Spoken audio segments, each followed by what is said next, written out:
Okay, Prynhawn pawb, good afternoon. My name is Jodie. I've just started my second year as a PhD student here at USW, and I'm also a lecturer at Bridgend College. The college I work in is a further education college, and further education is any post-compulsory education, which can range from entry-level qualifications all the way up to level 6 degree, whereas higher education, what you're all engaging in, which is level 4+. It usually takes place in HEIs like USW, but can also take place within further education establishments.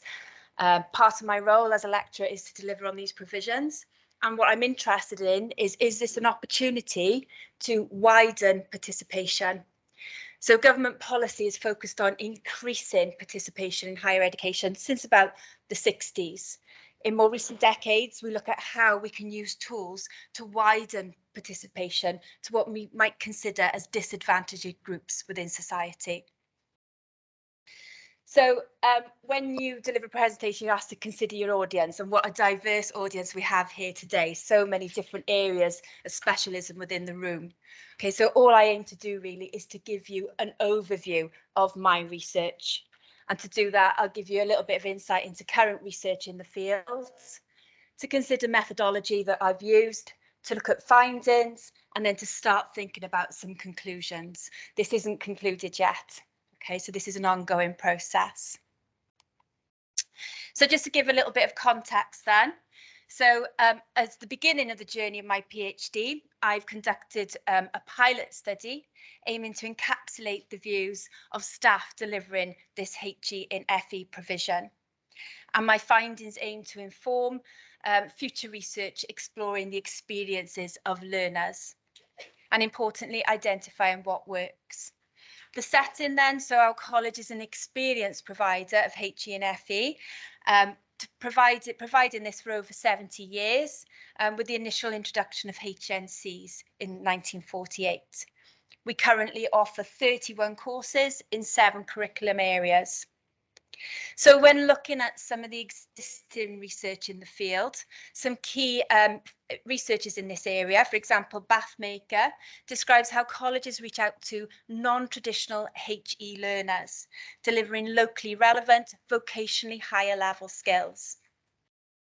Young et al. Advocated for the more personalised nature, where tutors have high level of contact times. And Rox and Lavender then proposed the opportunity to engage in HE through FE, serving as a catalyst for growth. Really importantly for me, my background is psychology, not only intellectually, but also socially and emotionally. Their research indicated that all research participants, to varying degrees, experienced some significant shift in attributes such as confidence, independence, and willingness to try new things. And as educating myself, I believe it's not just about the knowledge that people experience, it's about the whole journey. So I've used the term non-traditional learners. I just want to throw it out to the audience a second. When I use the term non-traditional learners, does anyone want to give me some ideas of what that means to you? Anyone? A non-traditional learner? Yes, please. Disability. Possibly someone with disabilities. Yeah. Anyone else? Yeah. Late developers. Did you mean returning to education at a later stage? Yeah, absolutely. Any more? Yeah. People lacking self-confidence to come onto a course. Absolutely. People who have a lack of self-belief in their abilities.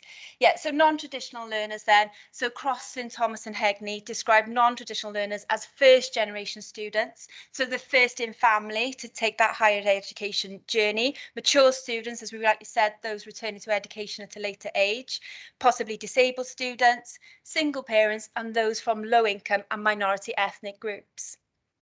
Parietal then similarly suggests non-traditional learners are older, more likely to be studying part-time and to have come from areas of low engagement in higher education. And that represents quite a large percentage of our cohort that attend HE in FE. So I formulated my research questions. These are not my final questions for my PhD. These were from my pilot study. So looking at the benefits and challenges of delivering HE and FE, thinking about the training and development needs of the staff, to be both competent and confident in that delivery, and to think about the needs of the HE in FE learner cohort. So to conduct my research then, my methodology. First of all, I obtained ethical approval using the faculty ethics subgroup through USW. Then I adapted purposive sampling.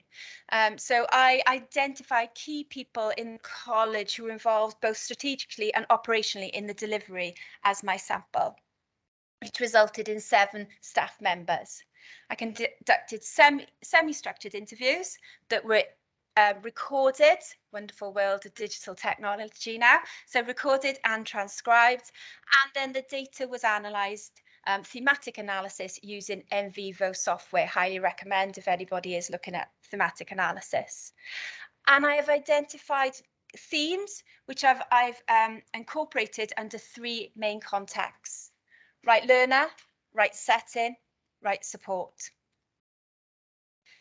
First of all, to look at the right learner then. So existing research in the field identifies, for example, Lawson, how learners tend to be mature and, as the lady at the front rightly said, lacking confidence in their identities as a learner. Cotton, Nash and Neil then discussed how the unfamiliarity, just look at the size of this campus. Okay, so coming to something that's unfamiliar can impact more significantly on non-traditional learners. Some of the results from my survey then. A lot of our students tend to be mature students, so they're people who haven't necessarily gone through the traditional route through to HE. They might have worked for a few years, then decided they want to come back into education. The FE setting suits a lot of non-traditional learners, a lot more than your HE setting. So somebody who's come through school and they've gone to college rather than staying on to A-levels, then university. College is a very different setting and it's a different environment. It suits some people more than the formal lectures. So we're starting to identify the right learner for this HE in FE cohort. What about the right setting then? So some key points highlighted: the on-site facility. So for example, our animal care provision actually has a working farm on site. The accessibility in terms of localities. Students often can attend our college within a 10, 15, half-hour minute drive, walk, okay? It's more accessible to local communities. They tend to be delivered in FE for that vocational context. The tutors who are delivering it tend to have more vocational experience than you would find in university lecturers, and they tend to be more practical and academic. So from a delivery point of view, FE colleges are broadly set up far better. We've got the resources. They've got families who may have jobs, they've got things to tie them to this area, which is why they don't want to look at that extra travel. It is the element of flexibility, I think, of giving students who wouldn't be able to access university, but be able to access FE because of flexibility of timings and the way that the college views learning as something that is an ongoing fostering of future learning. As well as the right setting, it was identified the need for the right support. Lee and Simmons discussed the distinctiveness of HE and FE in offering supportive pedagogic relationships. And this was supported in the research, with all participants referring to the benefits of having smaller group sizes and the opportunity for pastoral support.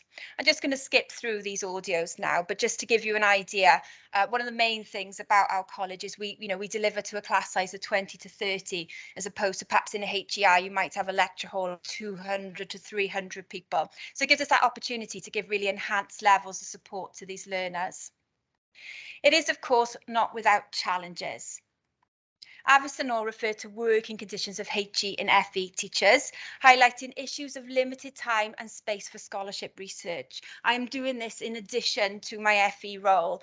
That sometimes when you work within a HEI, it can be incorporated into your job role. And further highlighted some common themes as barriers, including the lack of resources and the accessibility to materials and time to take part in scholarly activity. HE given more time to mark, and they can take holidays when they want for it, whereas we're governed by the FE timetable. I spend the beginning and the end of my summer attending course boards when I'm actually on leave from my job. So yeah, there are some challenges, I think, delivering it from a lecturer's point of view. Again, I'm going to skip through a couple of We points just here, don't have the because what I want to do is give you sort of an end note. So this has come from one of the participants in the study. She states it's very heartwarming, for want of better words, to see them progress and to watch them develop from like a level 2 or 3, level 3 course all the way through. I love teaching the range of levels and seeing the students progress. My next step is to engage in focus groups with learners, the importance of the learner voice. When I was attending this conference, I've got a learner who's been with us from level 2. She's done level 2, level 3, level 4. She is now progressing to complete her psychology degree at this university. And I asked her, just give me a few words to sum up your experience. I was overwhelmed with what she provided me with, and she agreed that I could share it with you today. I struggled at school and left at 16 to attend Bridgend College. I successfully completed level 3 in health and social care and was encouraged to further my education to degree level. I considered applying to a university, but was fortunate that Bridgend College offered the same course. I have ASD and change can be overwhelming. The option to remain at Bridgend College suited my needs. I have now completed my foundation degree and I believe that I made the right choice. The transition from FE to HE was seamless, and the support available to me from the lecturers was amazing. The lecturers are always available, whether by email or in person. The lecturers are smaller and they are fewer students than a typical university campus, and this enabled me to form relationships that I know will stay with me forever. My decision to study HE at Bridgend College is the best that I've made. My confidence has grown and I am now ready for the next chapter in my life. I have enrolled at a university to complete my degree and I am prepared for the challenge. I have Bridgend College to thank and would recommend studying HE there. We're after the value, the impact of our research, and that for me summarises the importance of why I'm doing what I'm doing. Just while I take any questions, if anybody has any experiences of HE and FE, perhaps from their own, their family members, perhaps from the students that they teach. If you do have anything that you'd like to share with me, please do just take a photo of the QR code and it'll take you to a Google form, which will give the opportunity to just give your views. And I intend to use this as an additional tool to inform my research. Thank you for your time.